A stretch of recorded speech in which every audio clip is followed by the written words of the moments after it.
So I'm going to bring this up a little bit. He gave me a little introduction there. My name is Roberti. I'm the executive director of the Xavier Cortada Foundation. I've had the pleasure of meeting a bunch of you guys over the course of the past couple days with the Hello Project. I've seen a ton of stickers around, super happy about that. But I have been tasked to give the youth perspective, and I'm 26 years old. You may consider that young, you may not consider that young, but in my experience with Xavier, with the foundation, I've definitely had the opportunity to get to know what young people are thinking right now. And so, in a room full of people that I believe are mostly older than me, except for maybe the MC, I wanted to try to figure out how I could bring you guys into the minds of the younger generation. And I was thinking, how do I really do this? And I thought, okay, well, a lot of adults see kids as, little people who are on their phones all the time. So let me use a social media lens for you guys. Young people, as you guys know, as you guys are well aware and probably lament, are on TikTok, are on Instagram, are on Twitter, are on their phones in front of screens a lot. And although, yes, there might be funny cat videos, I want you to understand what this exposure is really doing to us young people and how it's transforming us. And what I mean by that is we receive so much information on a daily basis. Imagine if you guys were 10 with an iPad. Imagine if you guys were 15 with an iPhone with access to Google and YouTube and Netflix all the time. This can be great in many ways, but I want you guys to understand that there's a reason why anxiety and depression and rates of suicide are going up. We have a mental health crisis for a reason, and it wasn't because of the pandemic. Okay, we are seeing, as I'm saying young people are on Instagram, and we're seeing incredibly unrealistic beauty standards. When boys and girls, right? We're seeing filters. These are not what healthy people look like. Yeah. It's the truth. We're seeing mass shootings. We're seeing mass school shootings. Imagine growing up and seeing that every other day on Instagram. Imagine seeing a country that is so incredibly divided.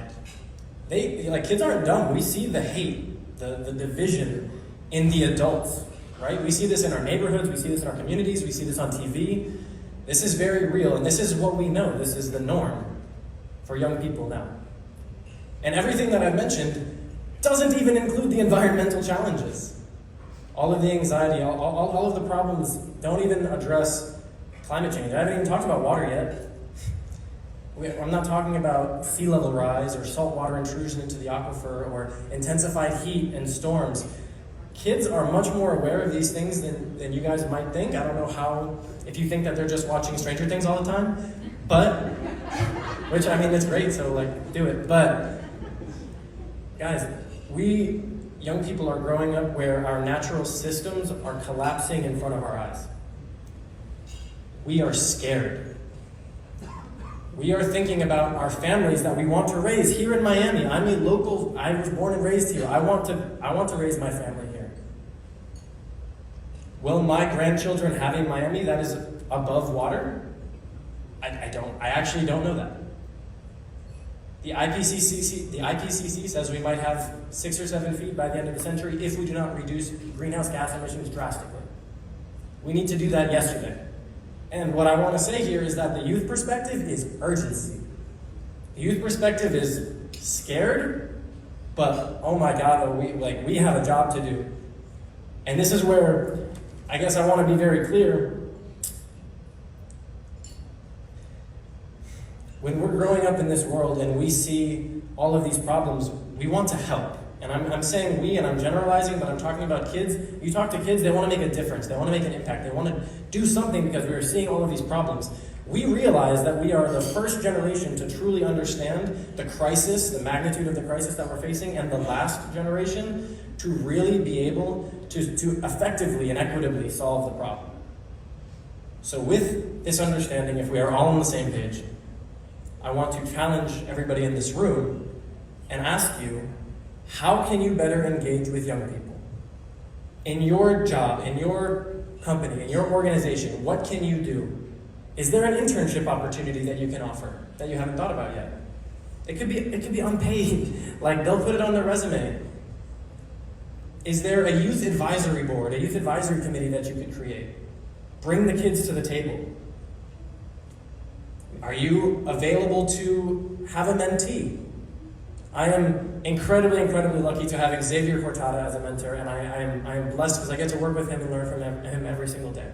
And I know, because I go to these schools, there are kids that do not have mentors. If they have parents, many of them do not have someone that they can look up to, that they can ask questions to, that they can get advice from. So I'm here to let you know that yes, you can be a big help to them.